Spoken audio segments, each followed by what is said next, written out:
Oh, terrible lightning I have. Lightning. No, it's all right. I can see you. Oh, yeah, but I kind of feel like I'm like topless or something, but No, it's all good. How did it go on Friday? what's up? How did it go on Friday? Oh, it went well. I tried to do that Canva.com thing, and I could figure out how to sign up for free, get a background, saw your background, thought great, didn't know how to incorporate it into my Zoom calls. And I don't have like a Zoom account because I always accept invitations and I don't know if I need an account. So I did go to, oh no, that was for something else. That was for Microsoft Teams. So it was fine. It was a little bit dark and I changed the position of where I normally speak. I didn't stand, I sat down, and it wasn't ideal, but at least they could see me. Yeah. So I need to just spend some time and figure it out. Yeah, but not too much. Not too much.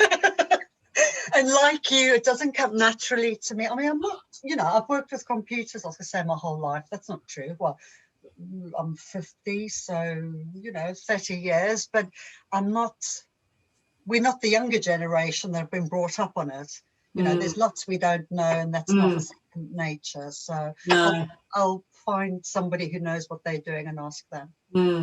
I think one of the difficulties I'm running into and always run into is the better the products get, they offer so many bells and whistles. In fact, this was always the problem when Microsoft first introduced Windows. They added in all this extra stuff, which is lovely, but it just confuses you even more because you think, oh, I don't know, where do I need this? How does this connect to anything? Anyway, enough of that. Got your flamingo. Oh yeah, he's lovely. Look at that. I bought it for hubby, but I love it so much. I use it. It makes me smile. Nice. So, before we launch into anything, bring me up to date on, you've been so good. How are you finding going in and having to put do a little post? How is that working for you? It's fine, but I think I'm forgetting because I don't have a reminder. The journal that you sent has been very handy, and it's where my laptop is on the desk, and I have a routine of morning tea, journal, probably meditate. And I maybe just need to add one more step because I know I'm not going to go do it at the end of the day, which is really when I'd like to do it, because that's, like to say what happened today, but it will have to be sort of for the day before. But I did fill it in today, but I think I didn't do it the day before, maybe the day before that. A couple of times a week is great. Okay, well then we're getting there. Yeah. I mean, in all honesty, once a week is fine from my point of view. It's useful for me to have that once a week so that I can visually check in with where you are, what's going on. I know what it is. I've just realized I don't have access to that on my mobile when I look at the group. I have to be at my computer, and that's what's stopping me because we do everything on our mobiles. And I will do it quickly while I'm watching telly or waiting for the kettle to boil. But this is different, especially if I haven't been on for a while. I need to come, kickstart my,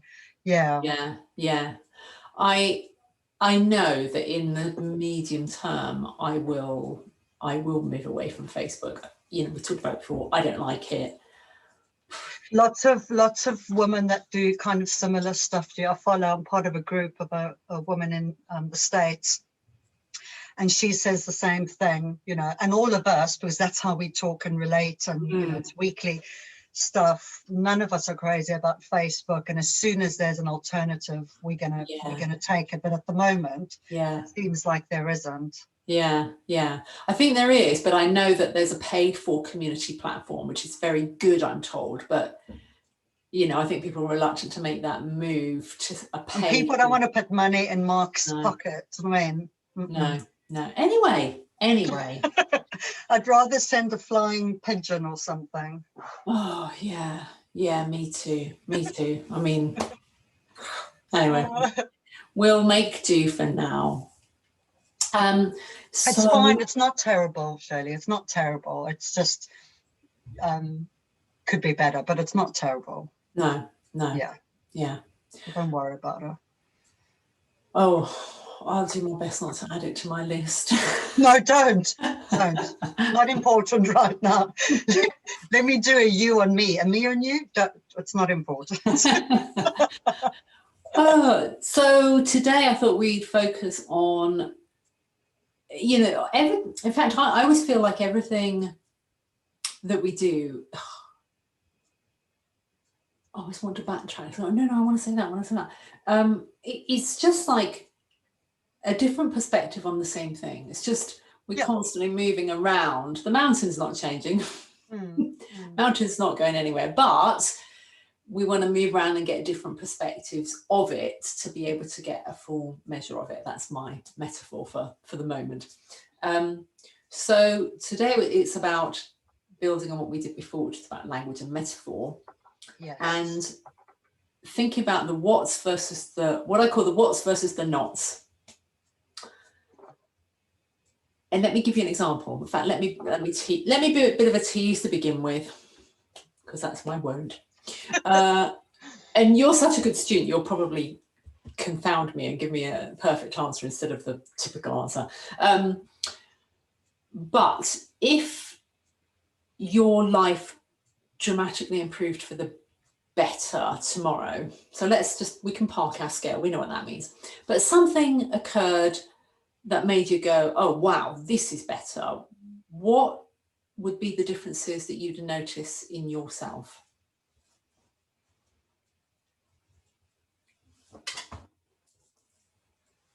I know we have spoken about this before. I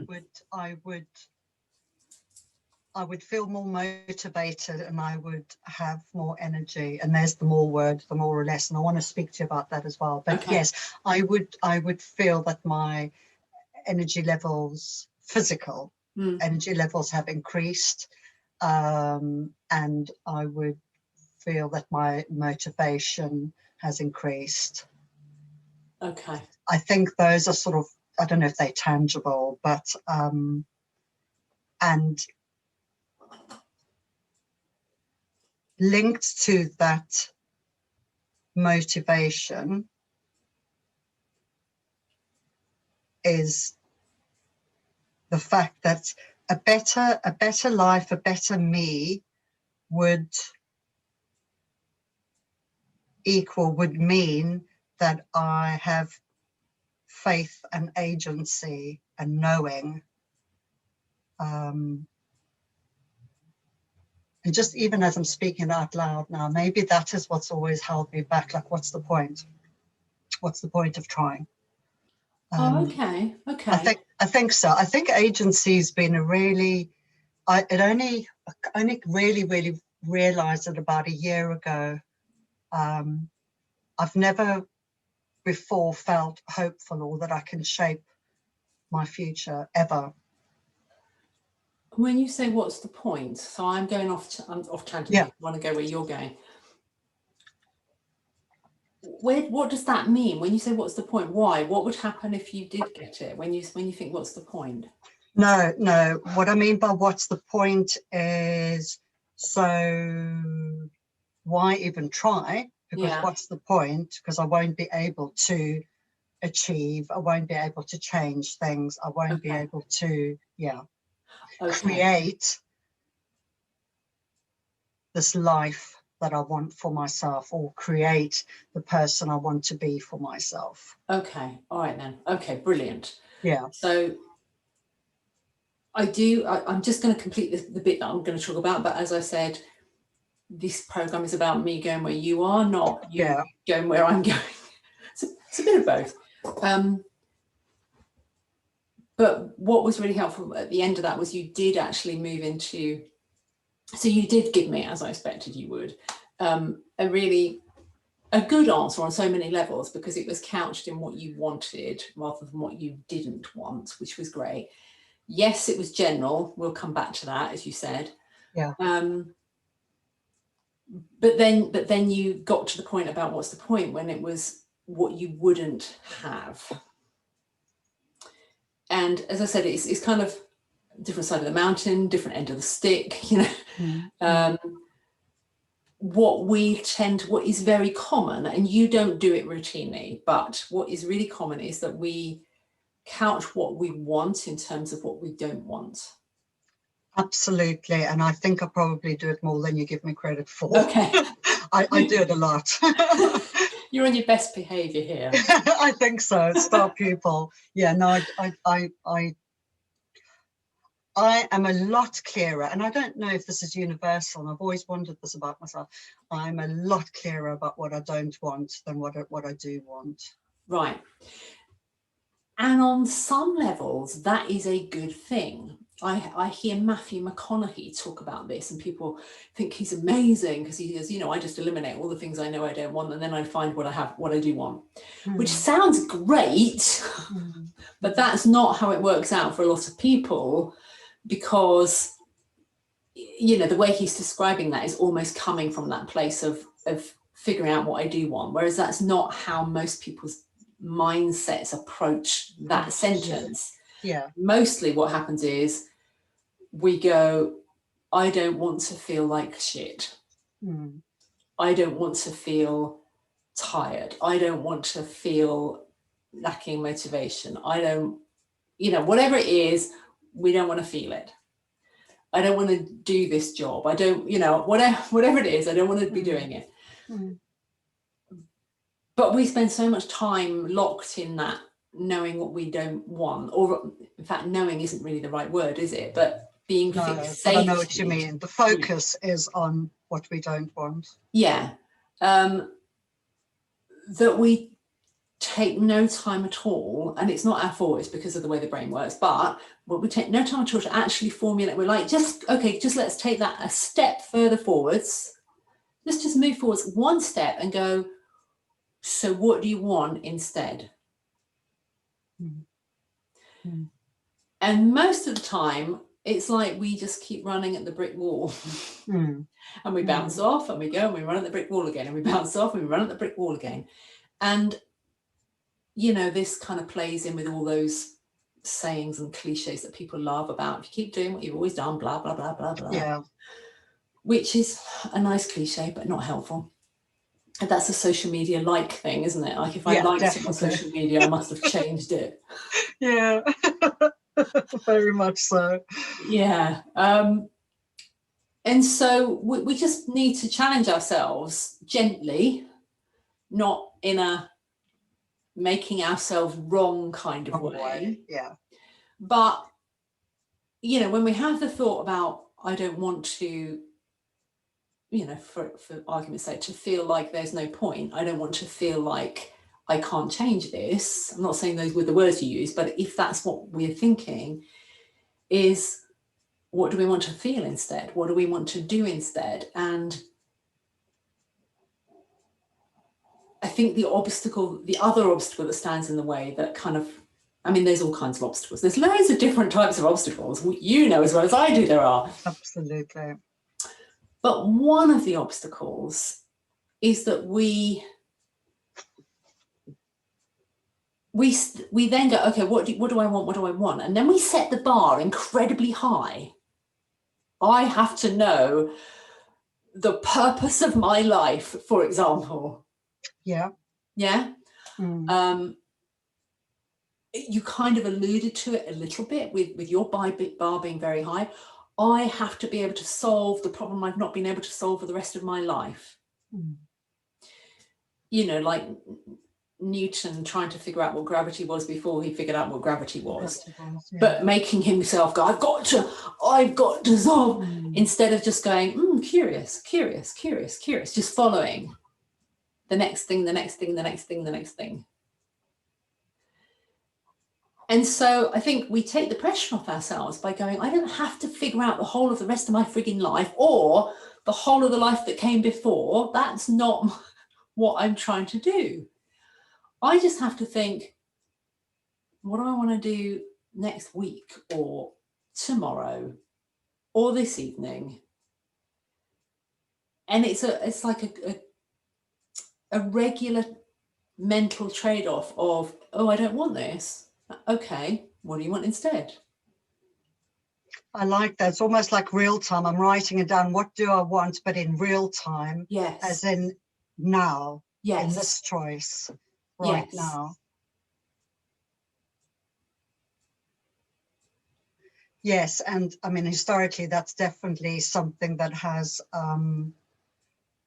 caused me overwhelm, because I'm far less so, but the whole generalization, black and white thinking, all or nothing approach, I've had to work on that for years.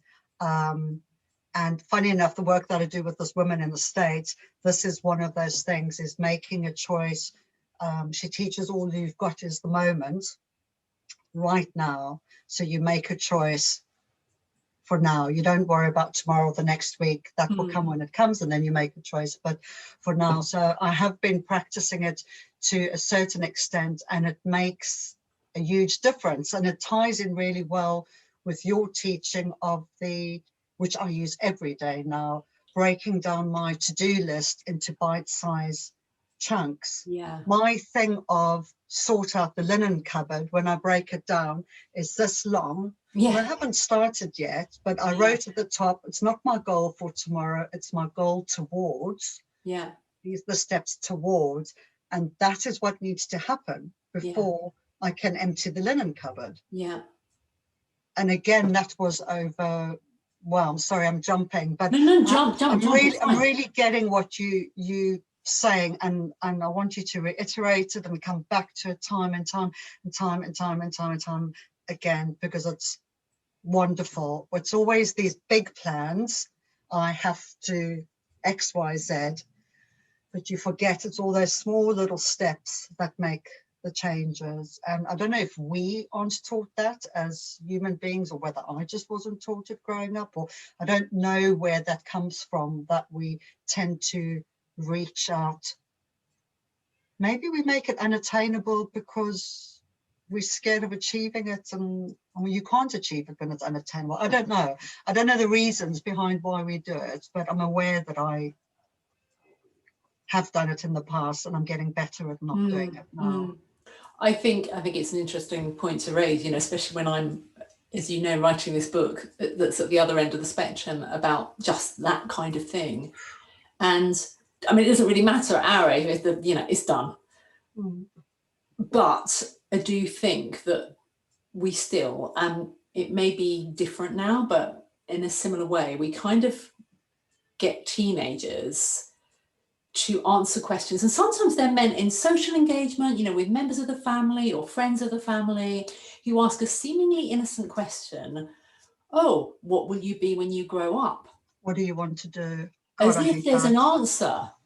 And so it kind of gets ingrained. Yeah, that's true. Yes. There must be an answer, one answer, a big answer. Do I have the answer? I don't know. And it may or may not be that, but it's that plays a part, I think, in our thinking, that if we haven't figured out what that thing is. And also, I think I speak to my girlfriends about this all the time. There's so much pressure. There always was, like, follow your passion. And everyone's supposed to, and of course now with social media, it would be an Insta life, or that you creating. And the truth is, not everybody has a passion. Not everybody has the one thing they want to be. Yeah. For one person, it could be tending their garden, or being a really good mum, or making the best Victoria sponge cakes. But we're not taught that. It's got to be follow your dreams. You've got to dream big. You've got to, there's got to be this passion. And if you don't have this passion, you're somehow lacking. Yeah. And that's an ugly thing. That's just, I don't have a passion of this one thing I want to be. There's things that I enjoy and I would like to pursue and see what happens. but I don't know what I want to be when I grow up yet, and I'm 53 this year. Yeah, because there isn't, I've realized, for me, this one thing. And I wholeheartedly agree with you, and I think that's absolutely the right approach. And I think even though you know that, when you try to answer the question of what do I want, you know, what's the point, it's unspoken, it's deep in there, is you have to have an answer. Like, what's it's got to the be answer? this big thing. It's got to be this big thing. Yeah, an answer, a answer. Yeah. Yeah. And so no wonder you go, what's the point? Because what is the point? It's like, well, you might never get there. And maybe instead for you to personally to focus on what do you want versus what you don't want. So just pursue that on a moment by moment, hour by hour, day by day, week by week, gentle thought. You know, maybe you've already got a big chunk of that answer is in what you said, which is like, I have things I want to pursue. So great. Yeah, it doesn't have to be more than that. No, just keep adding depth and richness and detail. Do you mean specificity? I might do.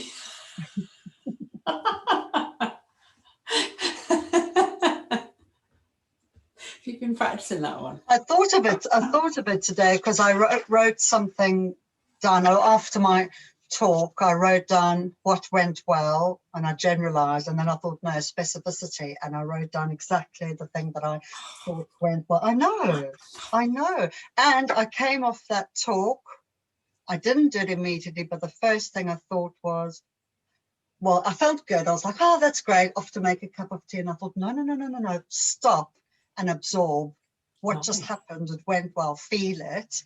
And then I came back and wrote about the specificity. Nice. I know. Thank you. You're welcome. For teaching me that. That's fucking awesome. So what were you specific about? What did you discover? It's life-changing. 3 things, not just one.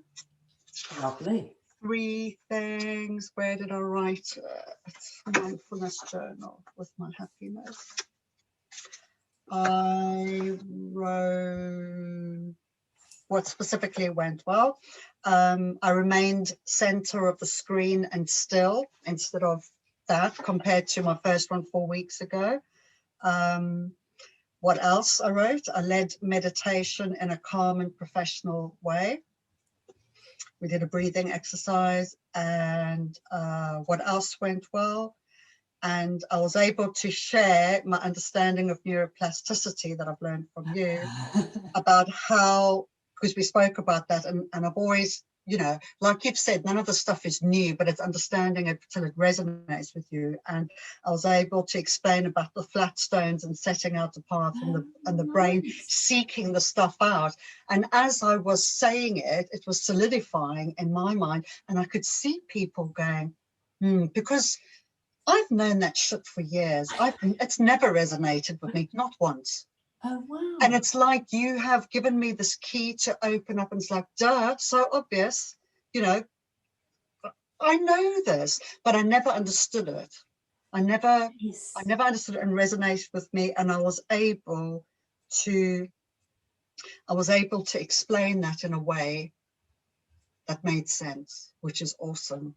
That is so cool. That is so cool. I love that. I know. Well, you know, they always say the best way to learn is to then go and teach somebody else, isn't it? Absolutely. And I knew it as I was doing it. I thought, okay, come on, give this a go. Do you know what I mean? You can always say, oh, menopause, I've forgotten what I'm talking about. Yeah. That old chestnut. But no, I thought, yeah, come on, give it a go. And as I was saying it, it was just solidifying. It was just firing and making those connections. It was amazing. Oh, I love it. So have you had, do you get feedback?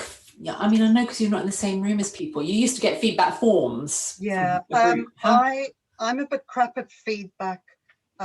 No, not a crap. When I used to do my workshops face-to-face in London, towards the end, I gave out feedback forms. But today I did email Liz, the woman who runs it, and I've just said, I forgot to ask for feedback. These are the 3 questions. Can you just email it to everybody right now since we've finished? And, you know, they can answer 1 or 1 or 2 or 3. And Friday's talk, no, last week's talk, I spoke to Jo yesterday, and she said she really enjoyed it, and she's collating feedback. I did ask for me, so it will be interesting. And one of the questions, I put it in an email, was one of the things was what resonated most. Nice. Yeah. I can't remember what the second one is, and the third one was, what could I do differently to improve the delivery? Yeah, because it's not just content, it's also, you know, does it work with all of this behind me and standing and sitting and things like that? So so I'll get feedback and I'll be able to share it with you. Nice. Hopefully next time we talk. Yeah. You know what you can do in Zoom, you probably do know this, but where you can get some of that instant when you're asking a question like what resonates most, you will get the best answer in the moment. Okay, because I'm not going to remember. I mean, I know they're recording it, but I'm not going to remember that, and that's really good, because I do ask questions and they contribute, but I haven't thought of adding that at the end. And how are they contributing? Verbally? Verbally. So, you know, we'll do the breathing exercise, and then I'll ask, has anybody got experience? You know, does anybody have a practice of meditating or breath work on a regular basis, or even if it's once a month or whatever? And lots of people are shy, but inevitably there's a small handful that like this kind of thing, put their hand up and then they speak. Yeah. So it is interactive. I decided long ago I'm not just going to talk for an hour, because I would fall asleep if somebody just spoke at me for an hour. So I get confirmation that I'm on the right path through that, because people are identifying with what I'm saying, but not the general sort of bigger questions at the end to everybody. Yeah. I'd like more, Yeah, but I'm just thinking what you could do, not necessarily for all of it, but for some of those general questions like what resonates, is use the chat function in Zoom. Yes. So do you know if that chat saves? You can save it. You have to actively save it. So I'll show you. Right, I'm just opening up chat. Okay, because okay. So you just seen that. Now, if you look down at the bottom where it's the little part where you would type in if you were sending me a message, you see that it says file. And then there's some little dots to the right of that. Yeah. If you click on those little dots. Yeah. Oh, save chat. Yeah. And it will save it as a text file. And does it send it somewhere immediately, or do I have to go back into this link that me and you are on now in order to get? Well, no, as long as you save it while the Zoom call is live. If you let the call go, that's it, you've lost it. Yeah, I don't think that's going to happen, because but all you have to do is what I just did and just click save chat and it saves it. You don't have to go looking for a folder. Okay, and then at the end, as everyone's putting down, is that when I take some time and what do you do? Copy and paste that, or how do you keep it? It will just save it to your desktop. So, for example, it just saves to a desktop as its own little file. Yeah. So I've just been on a call with my coaching group that I'm a part of, and I'm not the host of the call. I'm just a participant, but we can all save our chat and it saves to us. Okay, and you can save anybody's chat, so it's not just So if you save it, if all I've written is hello, but if you click save now, you'll see where it puts it. Oh yeah, that's true. And then save chat. Yeah. Okay. And generally with Zoom, I find it quite easy, even though right now you might be thinking, oh, where's that gone? Usually when the call shuts down, it shows you where it is. It's Let me see. will it be? You said it would be on desktop. It'll be, oh, well, when I say No, desktop. I don't think it goes to desktop. It probably goes to somewhere like documents. No, Yeah, it'll be in desktop. documents. Let me see, because I've just done downloads. It's not a download, is it? No. You've got Zoom on your computer. Yeah. So do you know where Zoom? Oh, do you know what? I don't. Well, this is the thing is I haven't downloaded a Zoom app. I just open using the browser, and I don't know if that makes a difference. It might. So if you had Zoom, what happens is I've got Zoom on my computer, and it's under Zoom is under documents, and then whether it's a meeting I've hosted or a meeting someone else has hosted, it just drops it into that folder with the title of the call and the date and the time. Okay, I could do that once or twice, because I did say to them today, like, if you want to, ask a question, I said, or if you want to ask questions, I said, put up your hand. I said, don't do the chat thing, because I get distracted and I can't do that and this. No. I just can't. I can't. But if it was very specific and I asked and people could just type, well, what? No, I'm asking what resonates, and then they just chat and say what resonated and get it immediately that way. Yes. Okay, cool. That's lovely. Thank you. Yeah, no, it's just a thought. That's lovely to know. And I agree with you, and I have been taught this, that's why you always hand out forms as soon as the is over, because you don't want to lose that momentum. Yeah. And you never get the feedback. I've had such great feedback via the grapevine of how fabulous, but I didn't actually get a specific email from anybody. No. Okay, that's helpful to know. Thank you. Right, anyway, that's only a tiny bit off track, but I know why we went off track, because you were sharing all this wonderful stuff that you've done, which was great. So what can I interrupt? No, please do. So last week we spoke about language and about the more or less, or how you say things. And I didn't quite get it. This one I understand easier, like what don't I want, what do I want? But that one, the language of using, I want to feel more motivated. Yeah. Am I then asking myself, not how do I feel, how do I get to be more motivated, but what will I achieve if I am more motivated? I couldn't remember exactly how to switch it around.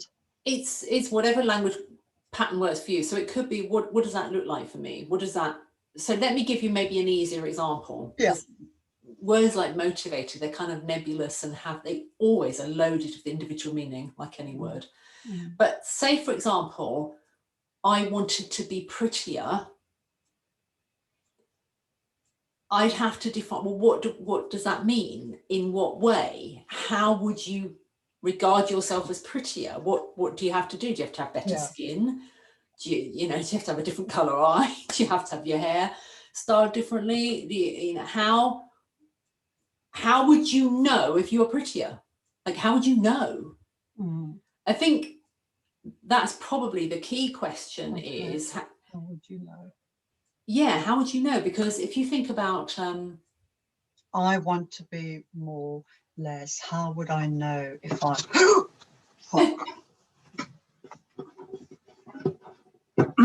table leg? Oh. How would I know? Okay. How would I know if I was prettier? How would I know if I was motivated? Yeah. What would that look like? Yeah, it's following the evidence trail.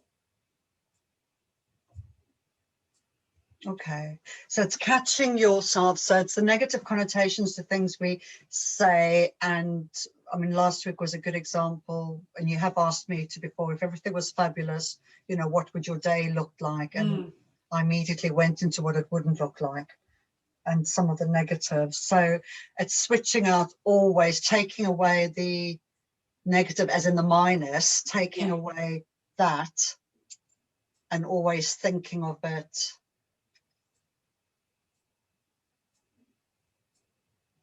Always thinking of it as a plus. I mean, always thinking of it, switching it from negative to positive.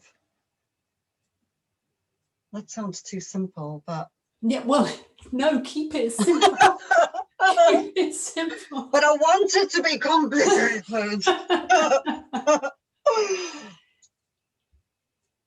Yes. Because I often do that. Not I do it all the time. I often do that, more of this, less of that, if only but just go to the other side of that question, take out the good stuff, and how do I get that? What would I do if I had that? What would I do maybe if I had it? Not how do I get it? What would I do if I had it? That's it. It is not how do I get it, it's what do I do when I have it?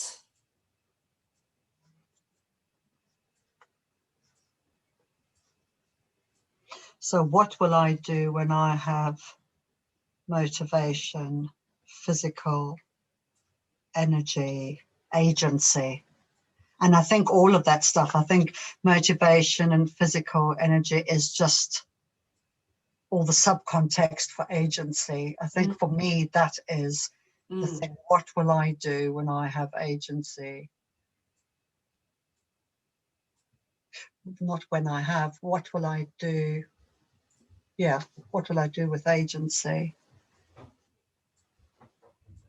Do you know a very weird thing? I've been thinking about agency and the word hope on and off for the last year. And even when I started with you about 3 weeks ago, I was definitely within the hope bracket still. And then we had that conversation about language and about how to hope. It's just such a bummer. I mean, it's such a hard, heavy, horrible feeling to it. Hope to, because it means you're not there and, you know, you possibly could never be. And in the last week, I realized that I've moved from hope to faith. I really have faith that I'm making the changes that need, and I have faith. I'm seeing tangible proof in my head and outside that I have agency and I can make things happen in a way that I want them to happen for my life. It's pretty cool. That's brilliant. And I think, you know, I kind of gave hope a bit of a bad press, but the way you described it, I think is useful, because no, hope on its own is good, but to hope, you know. Yeah, if you think of it as rungs on a ladder, you know, there's hope was the first rung. You know, it's like, okay, if I've got nothing else but I've got hope, at least I'm on the ladder somewhere. Yeah, because I never had that until a few months ago. I didn't even have hope, which is definitely great. The first step. Yeah, that's brilliant. That's absolutely brilliant. So going back to the more or less thing, the reason more or less also become problematic is that because of the lack of specificity, we can't imagine, we wouldn't know when we got there. What does more of something look like? You know, when people are pouring you a drink and they say when, you know, they need you to say when is enough. If we don't tell ourselves that, we have no sense of when will I know I'm motivated, then we'll always have that sense of not arriving. I get that, yeah. Which is really uncomfortable. It's demoralizing. Yeah, it's a bit like you go on a journey and you're quite excited. Maybe you're going to go on a road trip of some sort. And, you know, maybe not the best analogy because, you know, you probably could just find loads of lovely places. You wouldn't have to know where they were. But say, for example, you know, on your list of places you wanted to go was New York, and you went on your road trip, and everywhere was lovely, but you didn't really know what New York looked like. You had no idea. You just had a sense that you wanted to be there, but someone had removed all the road signs. There was no way you were ever going to know if you'd arrived at New York or not. Mm. And maybe you did, and maybe you didn't. Mm. But not knowing it and not being able to recognize it would mean you would not enjoy it. I get that. I get that. And that's where the specificity comes in, that it's really, I see the value in it to be very clear about what I want, what I'm going to do. All of it. Yeah. Is to lay it out. I mean, how's my brain? How's anyone supposed to know what I want if I'm not clear? Yeah. And I'm going to say something which sounds like a complete contradiction to what I said right at the beginning of the call. When I said focus on what you want rather than what you don't want. But if you're kind of struggling with, I don't know, I don't know, then you kind of, as long as you do it knowingly, you can start with, okay, I know what I don't want. It's not this, it's not that. Okay, that's a clue. It's definitely not. Yeah. Running high-powered 1,000 people in a room. Definitely seminars. Not. You know. No, definitely not. And so if you use it in that way, it's simply, if we go back to our stepping stones, it's just the stepping stone. Okay, it doesn't look like that. So how about you go, okay, well, change the numbers then. Is it the numbers? You know, is it the numbers? Is it, and see how that fits. Does that fit? Yeah. Or is it the type of people? You know, is it? Yes. Is it the subject matter? Is it indoors or outdoors? Yeah. And I was thinking about I must ask you about your kiln and your pottery. I probably should ask you first, but I was thinking about it, thinking, well, when we spoke last week, well, you tell me before I share what I'm going to say, because you may make a complete, yeah, you may save me my breath. I was hoping you were going to do the talking and I could just sit back and listen. Kiln stuff has been fucking amazing and off the charts.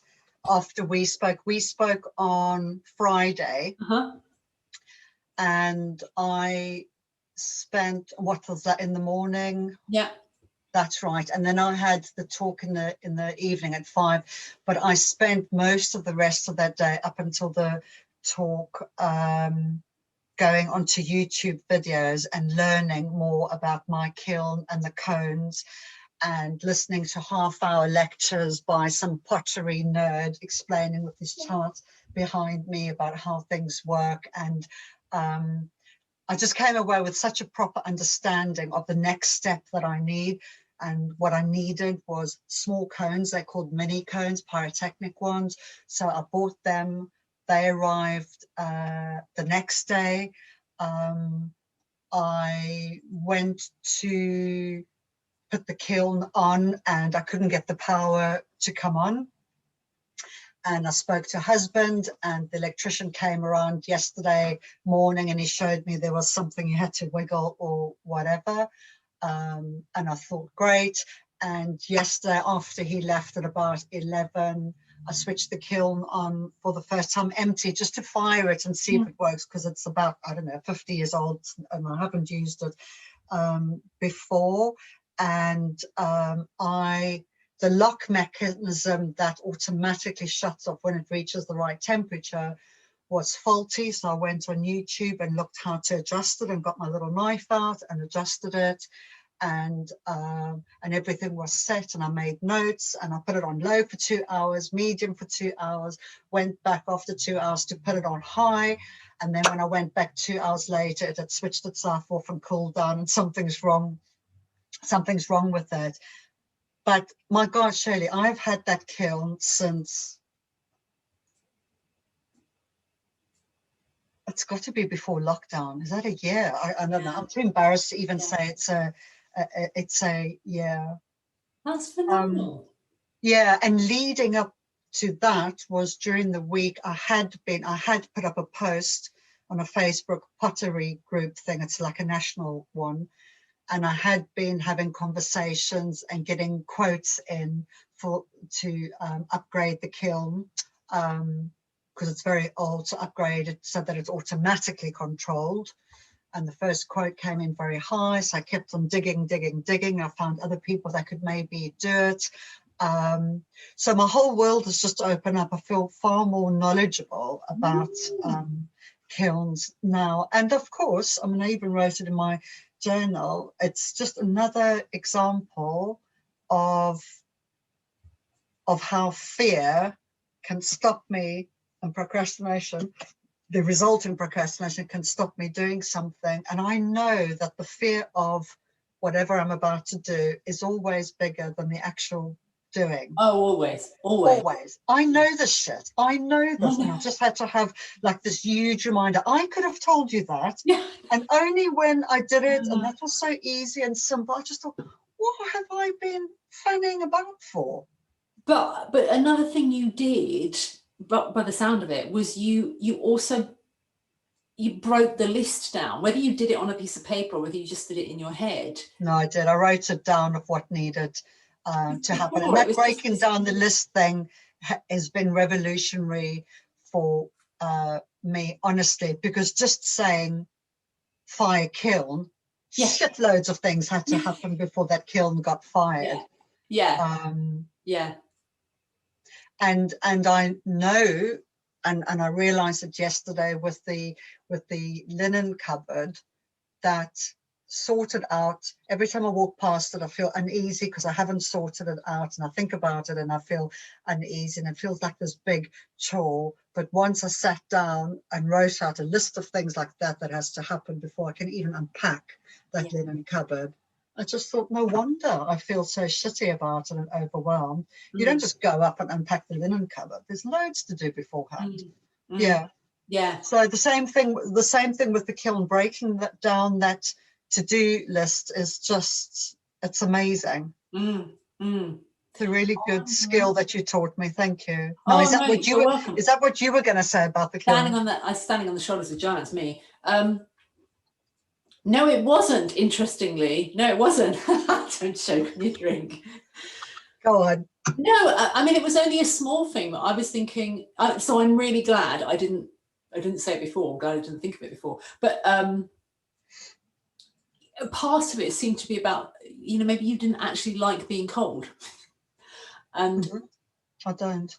And I thought that's okay. If you don't like being cold, then your task is merely to go, okay, what can I do in the winter, which means I can still enjoy this thing I love, so that I can just go into my pottery, whatever you call a pottery. Do you call it a pottery? I don't know. Yeah, pottery. In the summer and enjoy it. Maybe that's the answer. So in the winter, you learn about kilns, maybe you learn about firing techniques, maybe, maybe you do all kinds of things you've already begun. Maybe you just say to yourself, why am I putting myself under pressure to go out and be in the cold? I don't like being in the cold. I just like potting. It's something I like. Do you know what I mean? It was... Girl, I'm one step ahead of you. Yeah. Yes. So the reason, okay, it took me ages. I only figured this out a few weeks ago. I thought, if I'm not going to do pottery in the winter because it's been really cold, and it is very cold, maybe I had the sewing machine out. I thought maybe I'll do sewing and I'll do other things. And I thought I really feel like making things. And I remember when I had my hysterectomy, it was October, November, December, and I sat in the back room and I did hand building. And so that was the start of, if I get the linen cupboard sorted, the stuff that's in the back room down here can go upstairs to the linen cupboard. Then I sort that room out, and then I have a designated space where I used to when I had my hysterectomy. I can have a table that I can leave out, because you don't want to pack things away. No. I can leave out and I can do hand building, and I've got a really nice view of the garden. And yes, great minds think alike. And I decided, I want to show you, actually, it's quite sweet. This was one that I did in my hand. I did in my hand building. Oh, that's lovely. And that's just all hand built, even though it looks like it's thrown. It's a nice shape, isn't it? Yeah, really bulbous. And I'm so pleased with that. And that I did just sitting in my back That room. looks beautiful with some daffodils in it. Yes, I know. I can't wait. Oh, I love flowers. I miss going to the shops and getting flowers. So yes, thank you for that. And that is something over the years that I've been aware of. Like sometimes you have a goal, but you don't get to reach it. And I have realized it is maybe asking, sometimes you don't actually want to achieve that thing. It's not that important to you anymore, but it's still on your list as, you know, something I want to do. Or you loosen it up, and like the pottery, you find ways around it that works for you personally. Yeah. And I think that will I did look at a face link yesterday on the pottery thing, and I mean, some people in America live in, like, you know, one woman said it was like -9 or -19, and she's trying to like psych herself up to go into the pottery studio. And I was thinking, oh my God, it's like only 3 here, and I don't want to go in. And she's like -19. And people were saying thermal underwears and beanies and hats. And I've seen videos of them sitting there looking like, you know, cavemen with all their furs on. Someone said if you've got a wood burner. Someone said about having a hot water bottle close by. And you know what? It sounds great, but I think, I don't know if it's menopause, but I get cold to the bone now, whereas I never used to before. I get cold in my bones that I can't warm up. Yeah. And it's unpleasant, so I don't want to do it. Well, you've really brought us beautifully full circle to actually demonstrating exactly what the purpose of this call was about, which is, without even knowing that that's what you were doing, you've switched by breaking it down as a list, but you switched from what you didn't want, which was to go out, what you really didn't want was to go out in the cold. But it became this whole convoluted story about the kiln, and it was frustrating you because this thing you liked doing, I felt guilty that I'm not doing it, you know. Precisely. It's expensive and I'm not doing it, I'm not using it. Exactly. But what you've switched that into is, what do I want? Tiny step by step. Well, I want to understand how the kiln works. I want to be able to fix the kiln. So you've gone through all these little steps, all about what you want rather than what you don't want. And that's freed the part of your brain that's panicking, the guilty part. We're not doing it. And everything relaxes, and then you come up, you go, well, why don't I just clear the linen cupboard, get the then you get the solution that you couldn't find before. Yeah, I agree, because otherwise it's just all these negatives out there, and it's you're being pulled in a million directions, and can't focus. Can't focus on. Talking about focus, oh my God. So the talk that I gave today, part of it was focusing and being present on what's in front of you. And I asked them to choose something that they have a connection to within their house, whether it's a cat, a dog, a plant, a painting, a whatever, and intentionally focus their energy there. And I was in the kitchen. It was just before I was going to speak to you, and I thought, I really feel like a pear, and if I have it now, because we're going to speak for an hour, and I thought, oh, this is going to be juicy, and I bit into it, and it was so lovely. And then, as I was thinking, this is so lovely, I carried on. I filled the kettle, I rinsed the recycling bin, and I topped up the dog's water bowl, all while I was walking around and eating that fucking pear. That stresses me out. And it's only now that I'm realizing how it's obvious with the phone, and my phone is switched off. I've had it switched off for the last couple of hours, and I love it. Yeah, I've been doing it more and more so that I'm not distracted. I feel more at peace. My overwhelm is less when my phone is off. Good. And now I need to learn how to, you know, I can walk from here to the kitchen and do 1,000 things along the way, which women maybe do, men don't do. I'll fluff the pillow here, I'll move that there, I'll fill the water, da, da, da, da, da, da. Yeah, but I did those 3 things while eating a pear, and I'm not going to do that again. You're going to just eat the pear. I'm just going to stand and eat the pear. Yeah. Or even sit and eat the pear. It'd be really radical. Really want to go all out. Yeah, that's true. Exactly. You rebel, you. I know. What can I say? Rock and roll, baby. Rock and roll. Cool. Oh. Well, I think you're doing brilliantly. I don't know what you think. I think you are. Yeah, honestly, so much stuff is resonating with me, and the way you explain it. You know, we keep on saying this isn't, none of the stuff is new. It's been around. We know stuff. We've been reading and researching and growing for a long time. But you said it. Sometimes you just need to hear it in a way that makes sense to you. And thank God it makes sense to me, because I feel huge shifts in the last few weeks. I want to say that I haven't been this content and happy in myself ever as much as what I feel in the last few weeks. I kind of feel like there's this, wasn't even this grand fanfare. It was almost just like I walked through a door and all of that shit is behind me. Nice. And I have belief in myself, and I know I have agency, and I know how to get more of it. Yay. It's like magic. It is like magic. I know. And there's so much more. It's going to be amazing. I know. It's great. I love it. So final things just on it's not a permanent fix for everyone, but I think I've probably fixed you being able to access that course by just changing it. You should just be able to get in now as a subscriber. So that's what it says. So we'll see. I'll try it again. Yeah, give that a go.